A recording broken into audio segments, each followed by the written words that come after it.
آپ نے کبھی سوچا ہے کہ ہمارے ساتھ یہ مشکلات اور پریشانیاں اور پرابلمس کیوں آتی ہیں؟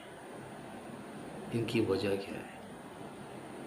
کیوں ہم 100% کرتے ہیں پھر بھی ہمیں وہ رزلٹ نہیں ملتا جو ہم ایکسپیکٹ کر رہے ہوتے ہیں؟ اس کی ریزن یہ ہے کہ ہمارے جو امپورٹنٹ ٹاسکس ہیں وہ ہم بھول گئے ہیں۔ اب خود سوچو، ایک مسلمان کی الگ ڈیوٹیز ہیں اور ایک نان مسلم کی الگ ڈیوٹیز ہیں۔ نان مسلم تو اللہ کو مانتا ہی نہیں، تو اس کو کیا یاد رہے گا کہ اس نے عبادت کرنی ہے؟ اس کو پاکی کی کوئی ضرورت نہیں ہے، کیونکہ اس کو کچھ کہا ہی نہیں ہے۔ وہ کسی چیز کو، کسی انسٹرکشنز کو یا کسی جو ایک ریلیجیس یا فرض کرے ایک سسٹم ہے، اس کو فالو ہی نہیں کر رہا۔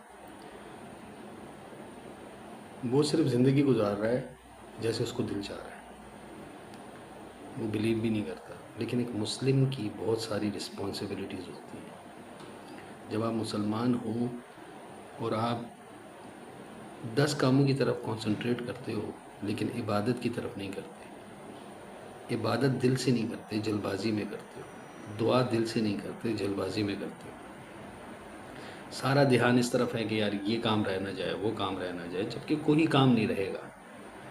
جب اللہ کی عبادت کا کام صحیح طریقے سے ہوگا تو پھر اللہ نے ہی سارے کام کرنے ہیں، تو پھر کوئی کیا کام جو آپ کے حق میں بہترین ہے وہ رہ نہیں سکتا۔ یہ سوچنے کی بات ہے کہ ہم وہ امپورٹنٹ چیزیں، جیسے ہم عبادت چھوڑ دیتے ہیں، نماز چھوڑ دیتے ہیں، اور انسان ہیں، ہم سے غلطیاں ہوتی ہیں، لیکن اس کو ریئلائز کرنا چاہیے، اس کی طرف سوچنا چاہیے۔ جب ایک انسان لاس کرتا ہے تو وہ 100 دفعہ سوچتا ہے کہ یار میں نے لاس کیا، اس کی ریزن کیا ہو سکتی ہے، کس وجہ سے میں لاس کر رہا ہوں۔ میری تو ورکنگ بھی ٹھیک تھی، میری سارا جو گراؤنڈ بنایا تھا وہ بھی بہترین تھا، لیکن پھر بھی لاس ہو رہا ہے۔ اس کی وجہ ہوتی ہے۔ اسی طرح جب آپ کا کنسنٹریشن بیسک سے جو ہے ٹیمپرری ٹائم پہ چلا جاتا ہے کہ بس آج مجھے یہ مل جائے، کل مجھے یہ مل جائے، پرسوں مجھے یہ مل جائے، لیکن آپ کا کنسنٹریشن اس آنے والی زندگی کی طرف بھی نہیں ہے اور اس زندگی کی طرف بھی نہیں ہے، اور سب سے بڑی بات فرما برداری کی طرف بھی نہیں ہے۔